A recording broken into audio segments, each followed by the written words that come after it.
সম্মানিত ভাইয়েরা, মদিনার চতুর্দিকে গলিতে গলিতে খবর হয়ে গেল আখির জামানার পয়গম্বর নবী মুহাম্মদুর রাসূলুল্লাহ সাল্লাল্লাহু আলাইহি ওয়াসাল্লাম উহুদের ময়দানে শাহাদাত বরণ করেছেন।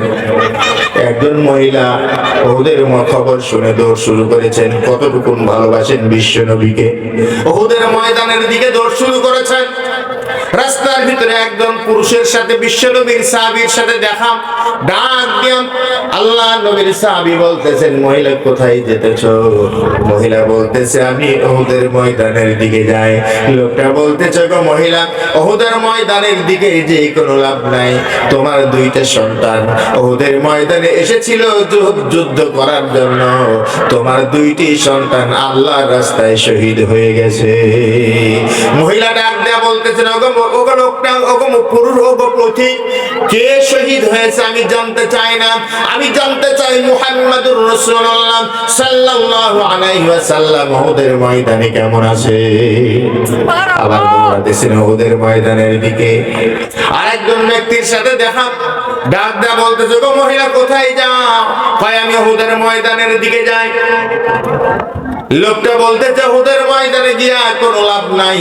তোমার স্বামী উহুদের ময়দানে যুদ্ধ করার জন্য এসেছিল, তোমার স্বামী উহুদের ময়দানে শহীদ হয়ে গেছে।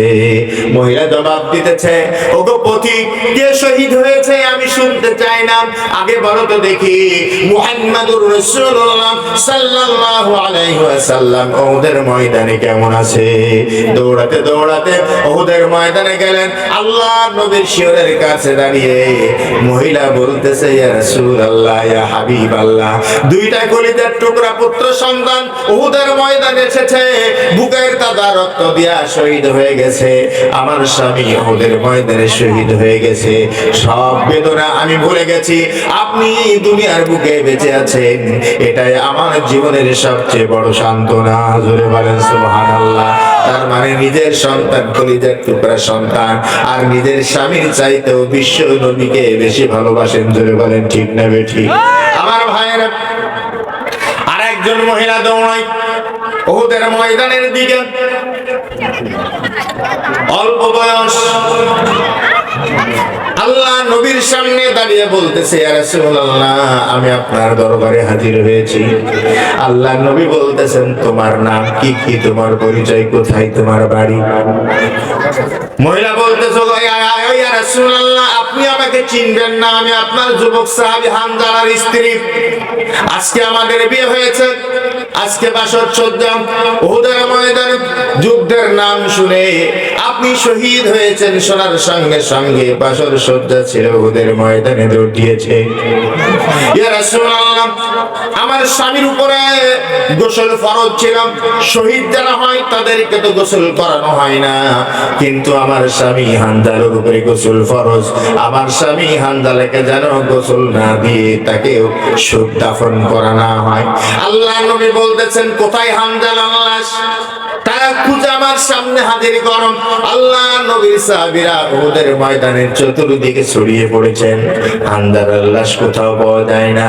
আল্লাহ নবীর কাছে এসে সাহাবীরা রিপোর্ট করলেন, ওগো আল্লাহর নবী, আপনার হানজালার লাশ কোথাও খুঁজে পেলাম না। ইতিমধ্যে আজব ঘটনা ঘটে গেল। একজন সাহাবী বলতেছেন, ইয়া রাসূলুল্লাহ, হানজালার লাশ পাওয়া গেছে, নিয়ে আসো সামনে। আল্লাহর নবীর সামনে আনা হলো। আল্লাহর নবী লক্ষ্য করে দেখতেছেন, তার চুলের গোড়া দিয়ে এখনো যেন গোসলের পানি টপ টপ করে পড়তেছে। সুবহানাল্লাহ। হযরত জিবরাইল আলাইহিস সালাম ডাক দিয়ে বলেন, ইয়া রাসূলুল্লাহ, ইয়া হাবিবাল্লাহ, আপনার হানজালাকে গোসল করানোর কোনো দরকার নাই। কারণ হলো আল্লাহ রাব্বুল আলামিন আপনার হানজালার শাহাদাতে এত খুশি হয়েছেন যে আল্লাহর নূরের তৈরি ফেরেশতা দিয়ে আর হাউজে কাউসারের পানি দিয়ে হানজালার গোসলের বন্দোবস্ত হয়ে গেছে। বলেন সুবহানাল্লাহ। আল্লাহর পথে যারা জীবন দিল তাদেরকে মৃত্যু বলো না, কোরআনের পথে যারা শহীদ হলো তাদেরকে মৃত্যু বলো না।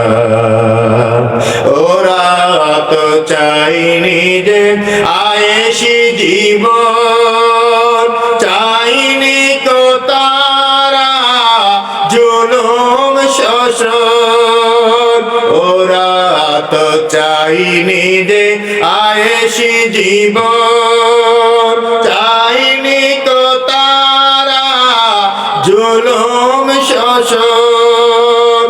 আল্লাহ রে পৃথিবীতে তারা, আল্লাহ রে পৃথিবীতে তারা চেয়েছিল এক আল্লাহর শাসন, তাদেরকে মৃত্যু ভুলো না।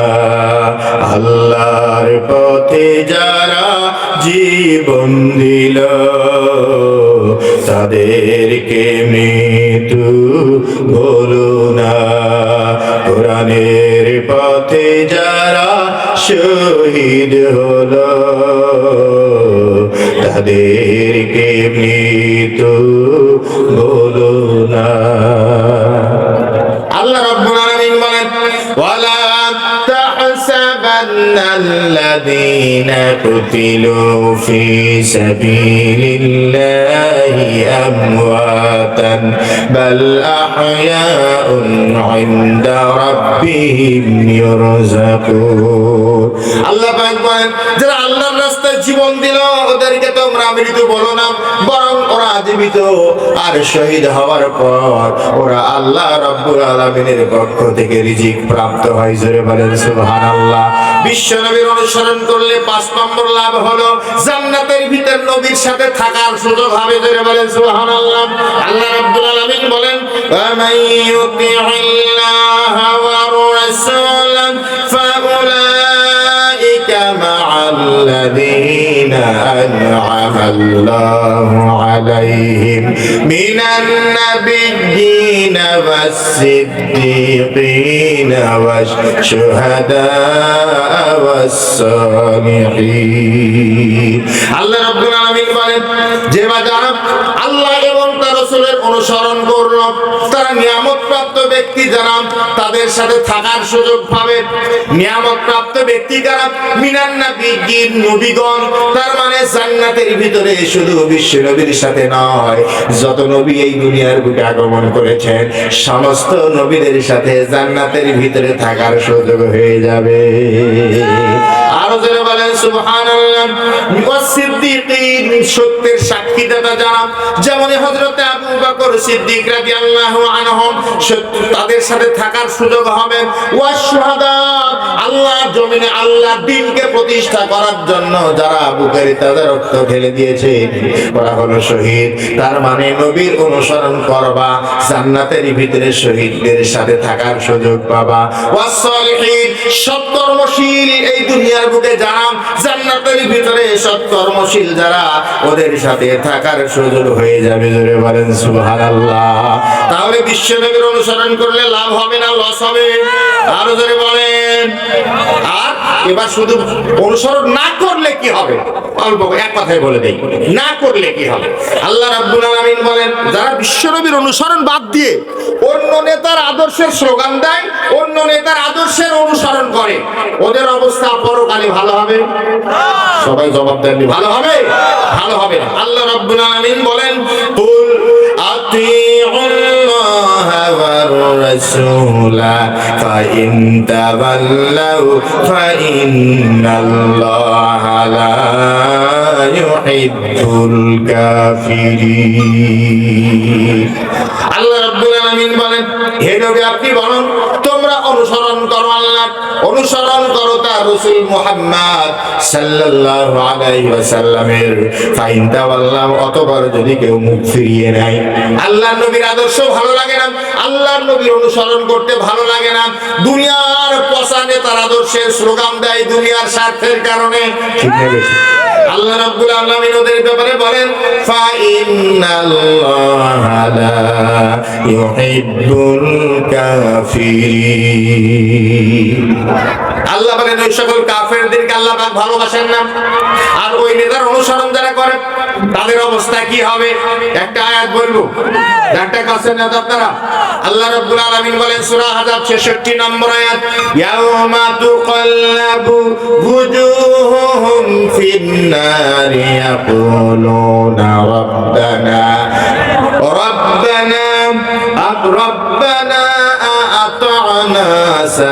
أطعنا الله وأطعنا الرسول।